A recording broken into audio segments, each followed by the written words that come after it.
அந்த லக்கணத்தில் பிறந்தனால முதல்ல நம்ம நல்லா பேசுகிறோம். விருச்சி இல்லை, விருச்சி லக்கணக்கார் வந்து அது நாங்கள் இப்போ பேசுகிறோமேம்மா. இப்போ வந்து போய் அதாம்மா, இப்போ நாங்கள் வந்து செவ்வாயோட ஆதிக்கம். மேலே இருக்கிற செவ்வாய்க்கு முரட்டு கோபம், கீழே இருக்கிற செவ்வாய்க்கு தாழ்ந்த கோபம். புரியுதா உங்களுக்கு? தாழ்ந்த கோபம். இப்போ விட்டுருவாங்க, இன்னொரு ஒரு வாரம் நிமிஷத்தை கூப்பிட்டு சண்டை போடுவாங்க. இப்போ விட்டுருவாங்க, கூட்டமாக இருக்குல்ல. எனக்கு மேசம் வந்து முரட்டு கோபம், முரட்டு கோபம். அப்போ பேசின அப்போவே கூப்பிட்டு திட்டி போனை வச்சாலும் மறுபடியும் போன் அடிச்சு, இங்கே வா, நீ எப்படி இந்த வார்த்தை கேட்கலாம், நான் வாழட்டா வேண்டாமா, இருக்கட்டா போகட்டா, எல்லாம் கேட்டு இப்போவே பதில் சொன்ன, எதுக்கு நீ கட் பண்ணுற போன, மறுபடியும் வா இல்லைன்னு இப்படி போட்டு அவங்ககிட்ட இருந்து ஆவியை வாங்கி அவங்களுக்கு திருப்தி அடைய வரைக்கும் போனை அடித்து அவங்கள ஒரு வழி பண்ணிடுவாங்க. இது முரட்டு கோவை. என்ன பேசுறதுல ஆக முதல்ல அவங்க திட்டணும். அது இது விருச்சிகம் வந்து இறங்குமதியா, மேலேருந்து இது இறங்குதில்லைங்கண்ண. அங்கே ராகு கேது என்ன ஆகிறாருங்கண்ண, உச்சம்.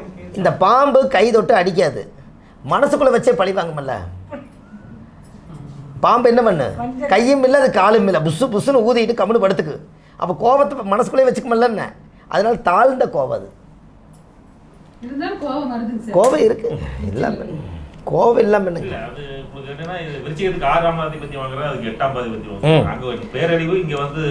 சீரழிவு.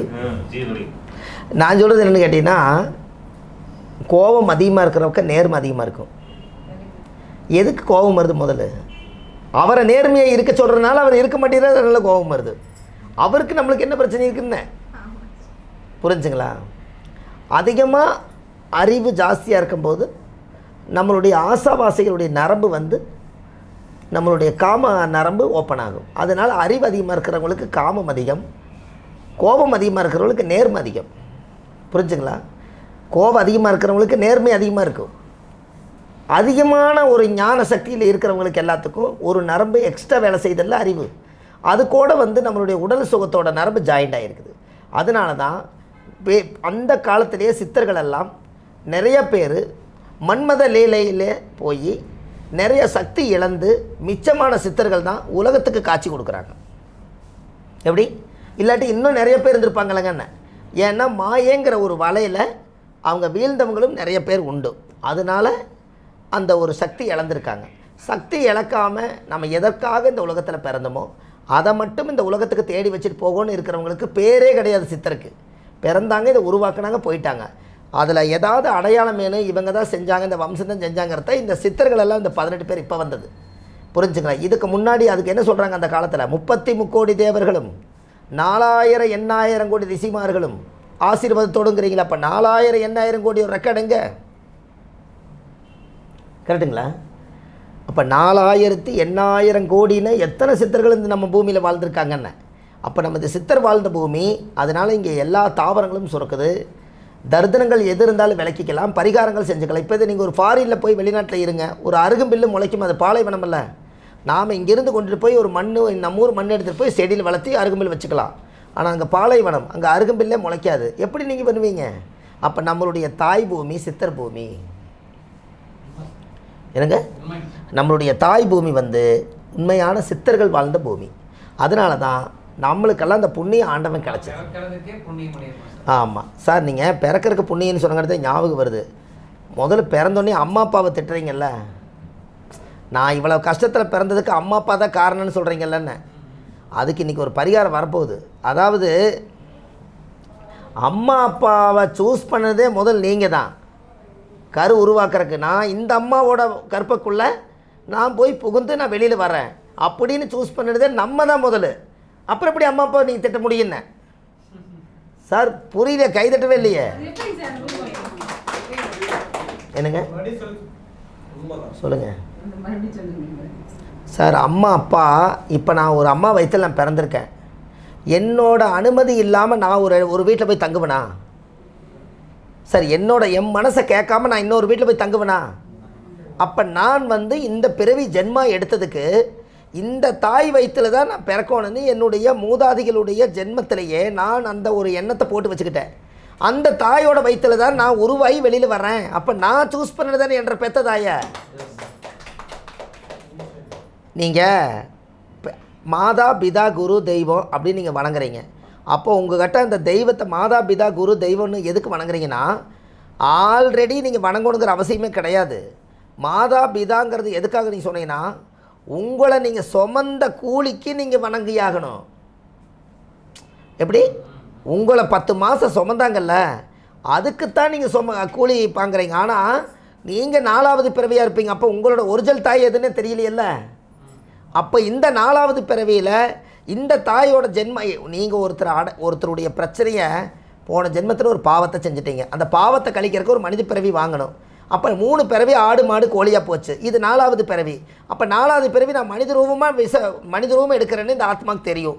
அப்போ யாரோட வயிற்றுக்குள்ளே போய் புகுந்து நாம் மனித பிறவி எடுக்கலாங்கிறது நாம் தானே தாய் தப்பனை சூஸ் பண்ணுறோம். அவங்க எங்கே சூஸ் பண்ணுறாங்க சொல்லுங்கள்?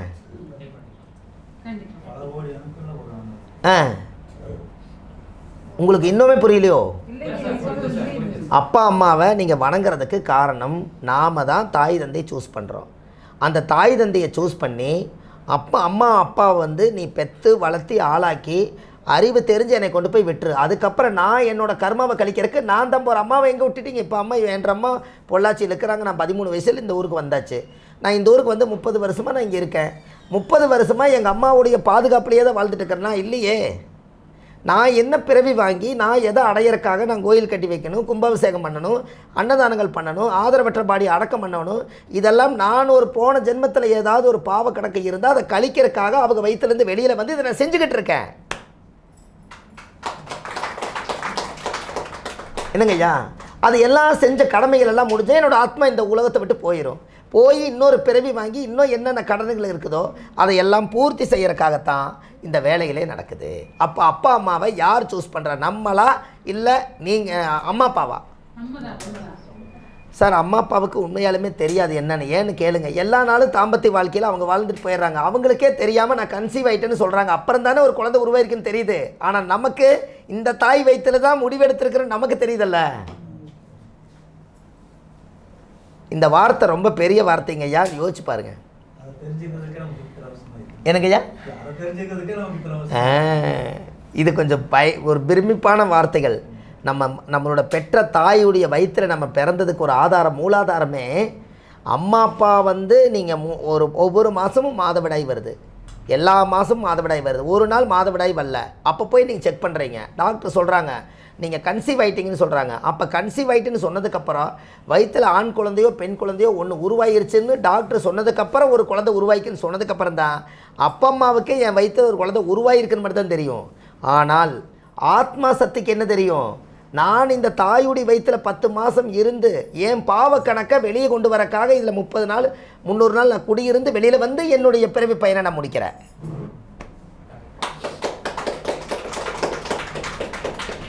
இதெல்லாம் ஜோசியத்துக்கு அப்பாற்பட்டு ஏதோ பேசுகிற மாதிரி தெரியுது. அது எங்களுக்கெல்லாம் ரொம்ப முக்கியமாக இருக்குது. எப்படி ஜோதிடராக நம்மளுக்கெல்லாம் இந்த மாதிரி டிப்ஸ் எல்லாம் கிடைச்சுன்னா நம்ம விளக்கப்படுத்துறதுக்கு அருமையாக போச்சு போங்க. இப்போ தான் அப்படி சொல்கிறீங்க. சூப்பர். இந்த ஆதிகால பரிகாரத்துக்குள்ளே தான் அந்த ரகசியம் வச்சுருக்கேன். இது உலகத்துக்கு போய் சேருங்கம்மா. உண்மை இருந்தால் உலகத்துக்கு போகுமல்ல. இன்னொரு தடவை ஏதாவது வகுப்புக்கு ஐயா கூப்பிட்டாருன்னா நீங்களாம் வருவீங்களாம்மா? ஐயோ சாமி. இல்லை இது ஒரு நல்ல விஷயந்தான். உங்களோட எதிர்பார்ப்பு இருக்கட்டும் சார். நல்லா பாருங்கள். நான் பிறவி பயன் இதில் ஒரு இல்லை எத்தனை பிறவி வேணாலும் நீங்கள் கணக்கு வச்சுக்கோங்கம்மா. நீங்கள் செய்கிற நீங்கள் ஒன்று கர்மாவை கிரியேட் பண்ணுறீங்க. அந்த கர்மாவை கழிக்க ஒரு ஜென்மம் எடுக்கணுமல்ல. நீங்கள் பூர்ணமாக திருப்தி அடையணும். இப்போ ஒரு எது வேணாலும் நீங்கள் எடுங்க. இதில் இருக்கிறதுலையே புனிதமான ஒரு பிறவி எது தெரியுங்களாம்மா? மனித பிறவி. கரெக்டுங்களா? நான் காலையில் அந்த நரேஷ் ஐயா இருந்தார் இல்லையா? இப்போ இவர் இருக்கார். அவர் கேட்ட கேள்விக்கு நான் வந்து ஒரு கால் நடந்து ஊனமாக போனதுக்கே நம்ம கால் நல்லா இருக்குதுன்னு கடவுள் உணர்த்துறாரு உங்களைய அப்படின்னு நான் முதல்ல ஆரம்பித்தேன். கரெக்டுங்களா? அப்போது இந்த புத்திர தோஷமெல்லாம் ஒருத்தருக்கு வருது. ஜாதகத்தில் 5ல் ராகு இருந்து ஒருத்தர் குழந்தை பிறக்குது. அப்போ 5ஆம் இடத்துல ராகு இருந்து ஒருத்தர் குழந்தை பிறக்குன்னு அது புத்திர தோஷம் இல்லை, புத்திரம் பிறந்துருது. ஆனால் உண்மையான புத்திர தோஷம் என்னன்னு உங்களுக்கு தெரியுமா?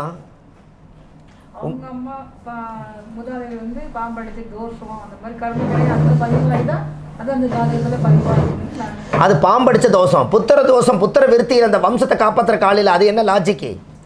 ஒரு புத்திர தோஷம் ஒரு மனிதனுக்கு வர்றதுக்கு என்ன காரணம்னா, ஜாதக கட்டத்துக்கு அப்பாற்பட்டு நீங்கள் உங்களோட வயிற்றில் வளரக்கூடிய குழந்தைய கன்னிப்பெண்ணாக இருந்து அவங்களுக்கு தாலி கட்டி முதல் கருவை நீங்கள் கலைச்சிங்கன்னா அந்த குழந்தை தலைச்சங்குழந்தை, அந்த குழந்தை இந்த பூமிக்கு வந்து அதோட பிறவி பையனை முடிக்கிறதுக்காக உருவாச்சு.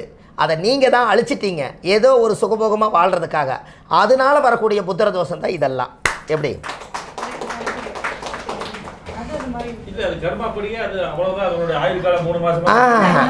செய்த கர்மான்னு ஒன்று இருக்குல்ல, இப்போ அது உருவாயிருச்சு.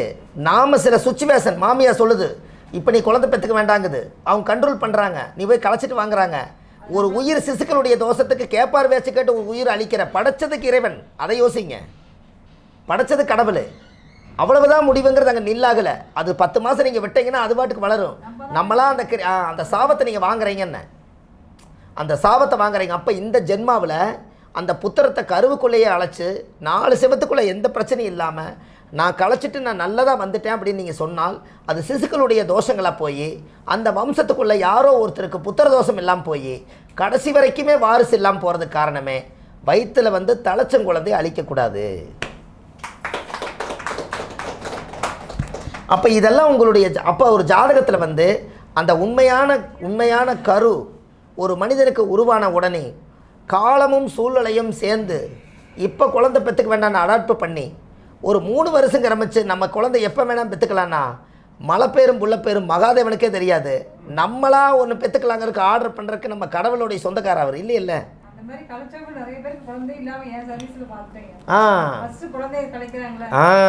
சூப்பரா சொன்னீங்க. இன்னொரு விஷயம் சொல்லட்டுங்களாம்மா, நீங்கள் சொன்னதுனால சொல்கிறேன். தலைச்சங்குழந்தைக்கு வந்து ஃபுல்லாக அந்த பவர் அறிவு ஜாஸ்தி தலைச்சங்குழந்தைக்கு. அதனால தானே மாந்திரிகம் தாந்திரிகத்துக்கெல்லாம் தலைச்சங்குழந்தை பற்றி எல்லாம் பேசுகிறாங்கல்ல. ஏன் அந்த பவர் அங்கே இருக்குது, அவங்களோட ஒரிஜினல் பிளட்டு அதுதான் அந்த தலைச்சங்குழந்தை. முதல்ல அந்த வாரிசுக்கு 2வது குழந்தை பிறக்குதோ இல்லையோ, அந்த வாரிசுக்கு ஒரு குழந்தை தலைச்சங்குழந்தை பிறந்தால் அந்த குடும்பத்தை தலை தூக்கி நிறுத்தும். அதனால் அது தலைச்சிருச்சுன்னு அர்த்தம். அந்த தலைச்சங்குழந்தையுடைய சிசுக்களுடைய சாபத்தை ஒருத்தர் வாங்கினால் அது வந்து கர்மாவில் போய் அது உயிர் சாபத்தில் போய் நம்ம ஜாதகத்தில் 5ஆம் இடத்துல மாந்தி, 5ஆம் இடத்துல ராகு, 5ஆம் இடத்துல சனி, 5ஆம் இடத்துல செவ்வாய், இப்படி பாவ கிரகங்கள் எல்லாம் போய் அங்கே இருக்கும்போது லக்கணம் சப்போர்ட் பண்ணி அந்த பூர்வீக சாபமாக மாறி அந்த வம்சத்துக்கே சிசுக்களுடைய தோஷமாகுதுங்க. என்ன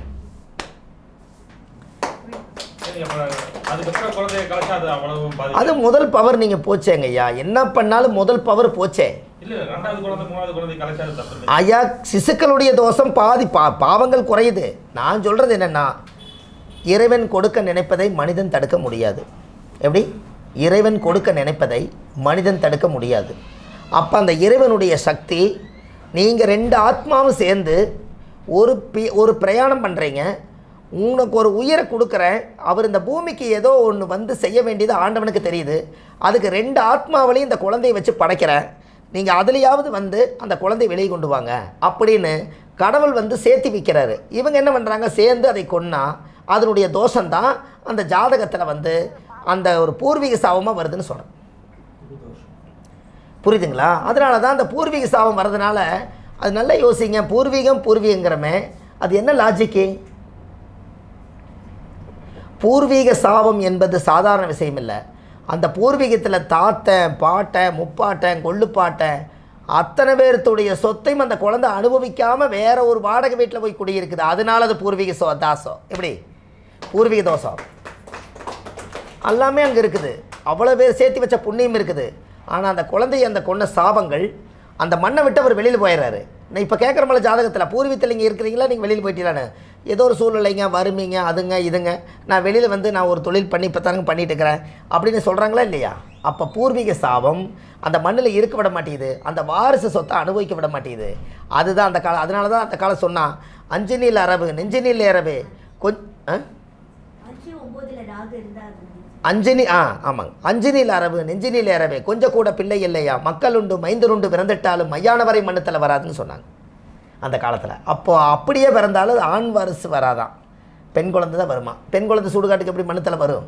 அதுக்கு தான் அந்த பாட்டு 5 நீல் அரபு நெஞ்சு நீல் ஏறவே, அரபு ராகு நெஞ்சு நீல் ஏறவே கொஞ்சம் கூட பிள்ளை இல்லையாம், மக்கள் உண்டு மைந்தனுண்டு பிறந்துட்டாலும் மையான வரை மண்ணுத்தில் வராதான். நீங்கள் கண்ணிலக்கணத்துக்கு போடுங்க. கண்ணிலக்கணத்துக்கு 5வது வீடு என்ன வீடு வருங்கம்மா? இயலைந்து சனி வீடு புதன் வீடு ஆனால் விதி மைந்தனால் இவருக்கு ஆண் மைந்தனேது.